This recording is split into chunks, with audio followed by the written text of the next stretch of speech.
ఓం నమో నారాయణాయ అండి. అందరికీ మనం భవిష్యత్తులో వాయుదేవుడిగా అవతరించబోతున్న మహాయోగి వడిరాజతీర్థర్ జీవిత విశేషాలు ఇప్పటిదాకా తెలుసుకుంటున్నాం కదండి. ఇంక పైన ఆయన ఏం చేశారు, ఆయన హయగ్రీవ స్వామిని ఎలా ఆరాధించారు, మొన్న కంసాలి అతను అంటే బంగారం చేసే అతను ఆయనకి ఇచ్చిన హయగ్రీవ స్వామి విగ్రహాన్ని ఎలా ఆరాధించారో ఇప్పుడు మనం తెలుసుకుందాం. వడిరాజర్ ఇచ్చిన గ్రంథం అత్యుత్తమమైన సంస్కృత పద్యకావ్యంగా పండితుల ఆదరించేత గుర్తింపబడినది. వడిరాజును మహాపండితునిగా ఆ పండిత సభ నిరభ్యంతరంగా ఆమోదించింది. ఆపై చక్కగా అలంకరించిన ఒక ఏనుగు మీద ఆ గ్రంథాన్ని ఉంచి దానిని పూనా నగరం అంతా ఊరేగించి ఆపై వడిరాజును ఘనంగా సత్కరించారు.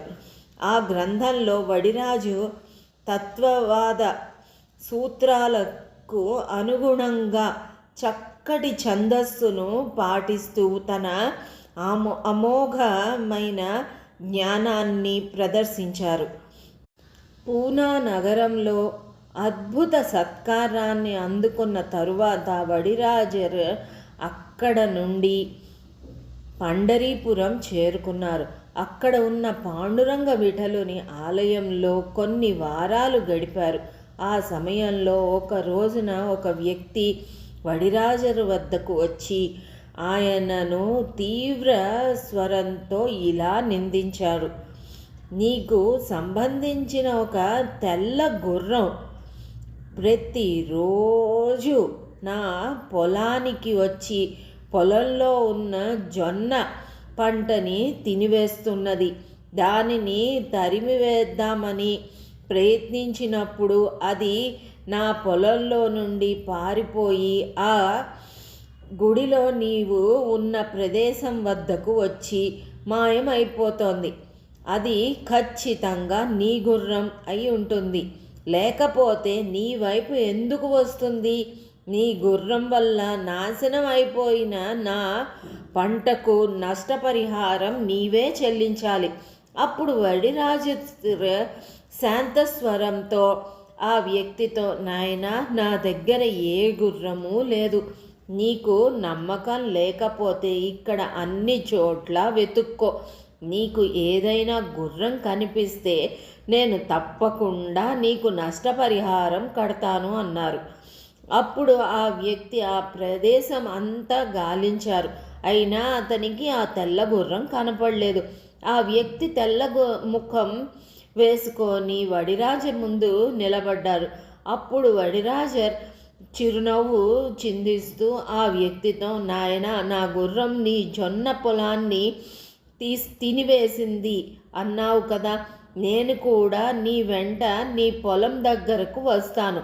ఆ పొలం పరిస్థితి ఏమిటో నేను స్వయంగా తెలుసుకుంటాను అన్నారు. ఆ తరువాత ఆ వ్యక్తి వడిరాజర్ను వెంట పెట్టుకొని పొలం దగ్గరకు వచ్చారు. ఆ పొలం చక్కటి కంకులతో ఏపుగా చక్కగా కనిపిస్తోంది. కొద్దిసేపటి క్రితమే సర్వనాశనం అయిపోయిన ఆ పొలం మళ్ళీ మామూలుగా కనపడటంతో ఆ వ్యక్తికి తీవ్రమైన ఆశ్చర్యం కలిగింది. ఆపై ఏం చెయ్యాలో అర్థం కాక వడిరాజర్ కేసి దీనంగా చూశాడు. అప్పుడు వడిరాజు ఎంతో ఆప్యాయంగా వ్యక్తి శిరస్సుపై చెయ్యి ఉంచి అతనితో ఇలా అన్నారు. నాయనా, నీ పొలంలో మేసిన తెల్ల గుర్రం సామాన్యమైన గుర్రం కాదు.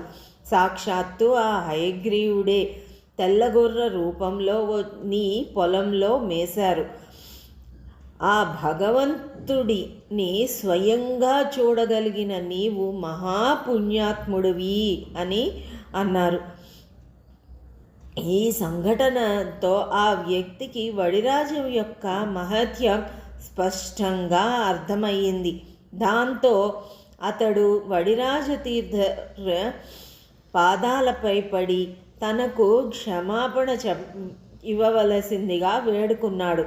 అంతేకాదు తన పొలాన్ని ఉడిపి మఠానికి కానుకగా సమర్పించాడు. ఆ తరువాత వడిరాజ పండరీపురం నుండి బయలుదేరారు.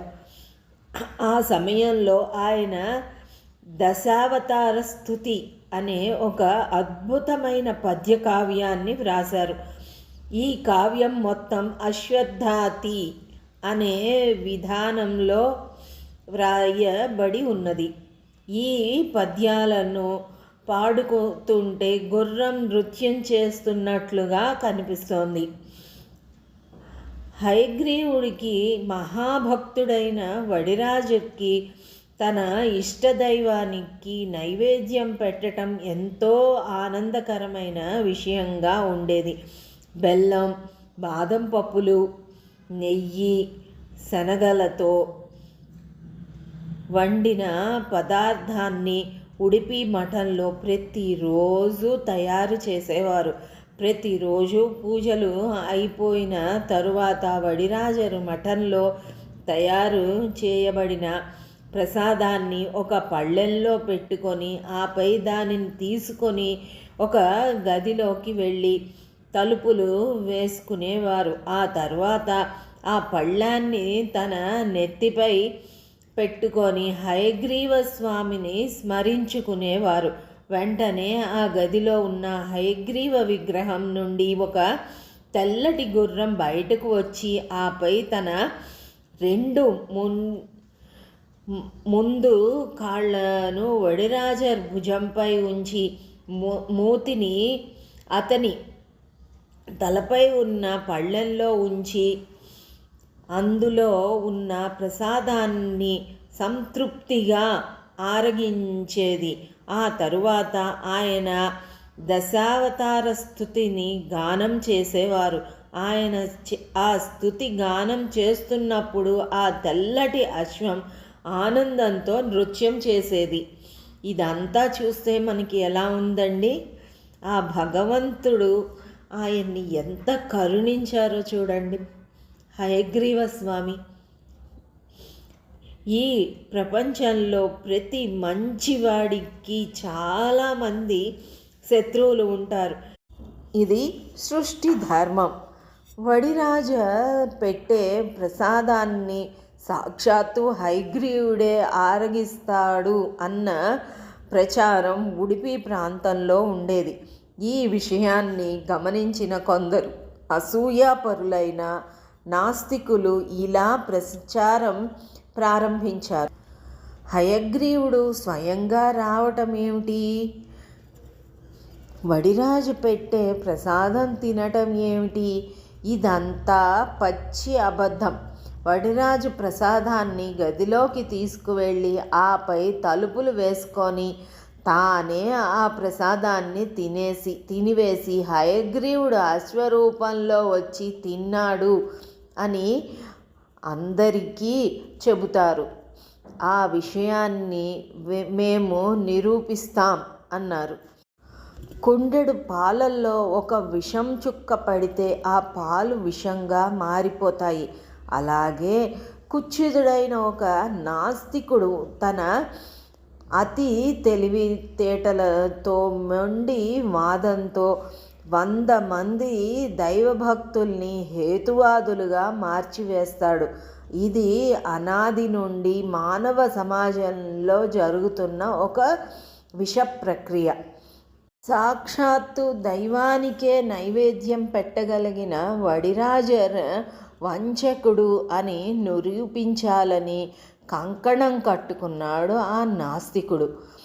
వడిరాజర్ను నమ్మే భక్తులతో ఇలా అన్నారు: మేము ఒక ప్రసాదంలో కొద్దిగా శక్తిగల విషాన్ని కలిపి వడిరాజర్కు అందిస్తాను.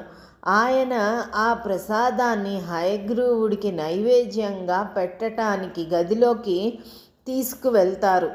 మీరు నమ్ముతున్నట్లుగా ఆ హయగ్రీవుడే స్వయంగా వచ్చి ఆ ప్రసాదాన్ని తిన్నట్లయితే దేవుడు కనుక ఆయనకు ఏమీ కాదు.